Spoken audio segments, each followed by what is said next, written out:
All right, here we go. We have a Toronto-based legend in the building today. Keysha Freshh. How are you doing today? What's up, man? How you doing? I'm chilling. I can't complain, you know? Yeah, no, most definitely. Like with your legendary work, by the way, too, with your solo stuff, and with a lot of accolades. Actually, it's crazy to see.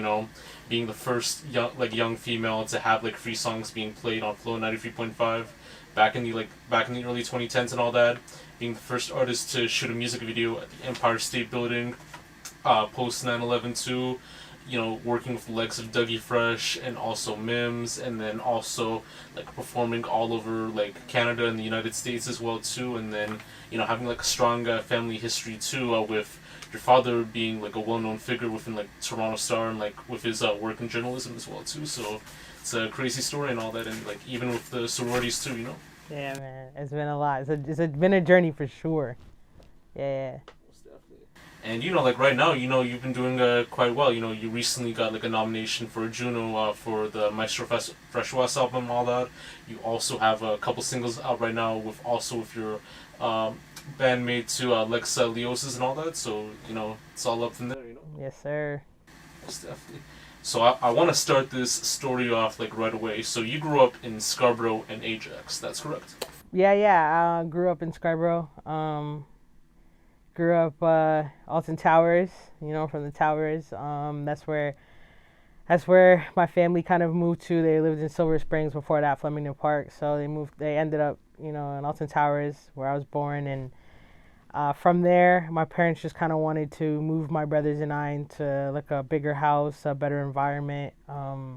Just kind of move out of Scarborough. So we moved to Ajax. Which has been cool. When we moved to Ajax, it was really small, and I was the only black kid in my class often. You know what I mean? But it was one or two of us. Same with my brothers. So it was an adjustment because we came from a multicultural area up at Alton Towers, very multicultural. So it was an adjustment. I had my first racist experience. Someone told me to go back to Africa. When I was when I moved to Ajax. So Ajax was very interesting, but it kind of shaped me. Both living in both places shaped me to be who I am today, and I'm just grateful for that. Yeah, no, most definitely. And in the 90s and the 2000s and all that, Ajax and Scarborough were kind of interesting from what you said, in terms of the racism going on, and with the whole idea of gentrification not being a thing too. So around those times, what was the environment during those times, and how was it growing up with a whole locally high profile family due to who your father was and who your mother was in that sense? It's interesting because it's there's this line from this song I called "Protected" by Chino and Steven the Genius, and it's a reggae song, but he says, "Hear what him say. Him only bust because him right off of the boss name. When me just a bust, me never advertise my last name." And I always related to that line because I never wanted people to know my last name because of who my dad was. My dad's a very popular and acclaimed journalist within Canada.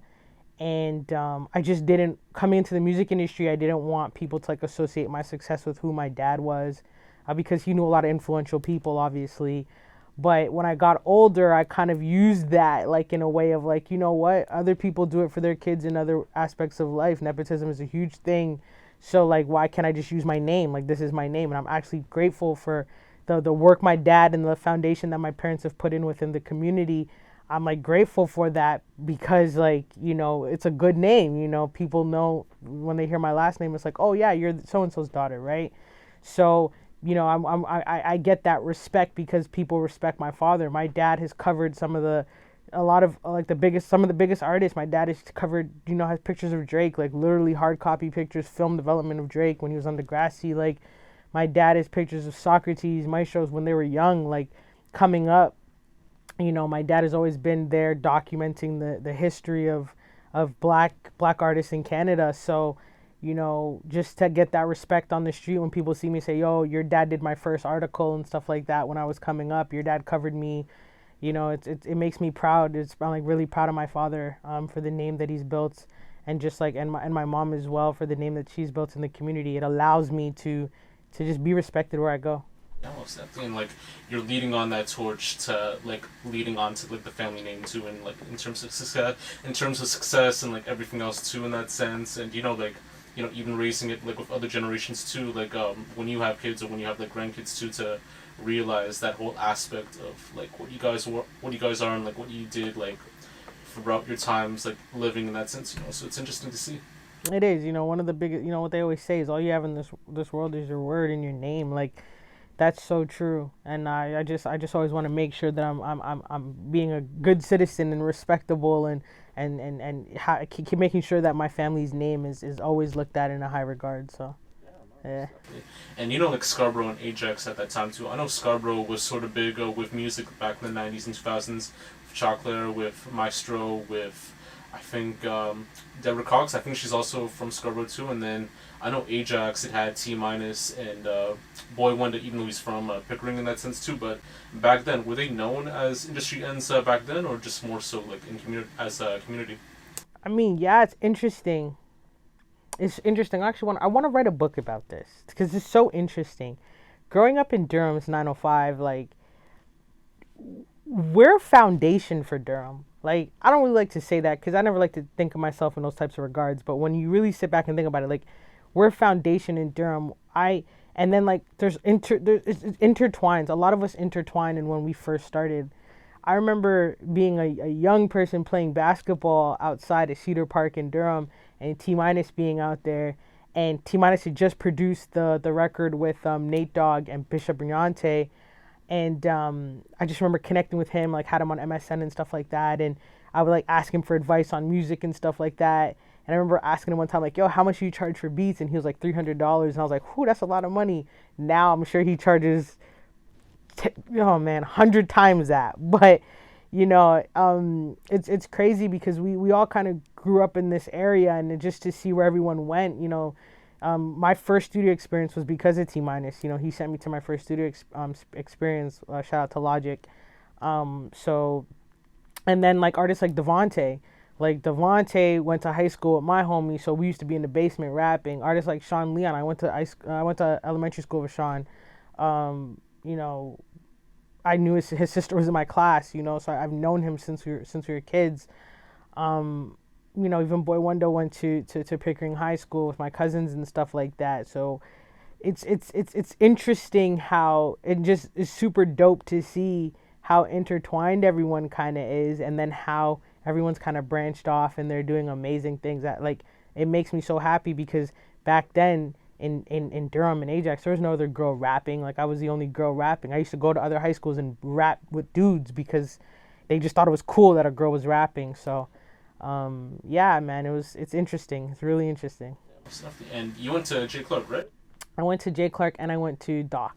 Yeah, because I know J. Clark, they had like this rivalry back then with Notre Dame and all that, so like that was like a huge. Like, we were attached, yeah. We're two schools attached. Yeah. We share a cafeteria, so of course there's gonna be some rivalry there. But at the end of the day, I mean, like again, Geno Christian, he's he's an amazing DJ in the city. He went to ND at the same time I was going to J. Clark, and he was like one of the dopest ballers, So just to see everyone in the music industry now and how everyone has evolved over at Pickering High, there's producers and the MCs that came out of there, and it's just dope. It's just real dope. Yeah, most definitely. I don't know if anyone ever asked this like before, but what was like your actual like first introduction to music? And I don't know if you had like any experience on buying like the first CD that you ever bought before. Yeah, my first introduction to music, I'm born into a musical family, so I've been around music my whole life. I was in the studio when I was 5 years old, so I don't know a time where music wasn't in my life. But, just being 6 years old and having like Mecca and Soul Brother cassettes and stuff like that, we used to sit in front of the radio and dub cassettes all the time. We dub over my mom's old mixes. She gets so mad. Like music was always there. I grew up with it. My first experience with like buying music, when I was old enough, it was like the early 2001. And my mom didn't tell my brother and I that she bought us CD player, because we had cassette players, right? She didn't tell us. CDs was just coming out. They was super hot. She didn't tell us that she bought us CD players for Christmas. She took us to the store and she's like, pick out a CD. And my brother picked out maybe Eminem. I don't know who. I remember what he picked out. And then I picked up Bow Wow's Beware of Dogs. And we were just thinking like, oh, we just get to play it at home on the big, CD player she had. But then I bought that, and then Christmas she gave us the cassette players and CD players, and we had that. So that's pretty cool. But music is just it's in my blood. Like it's my whole life.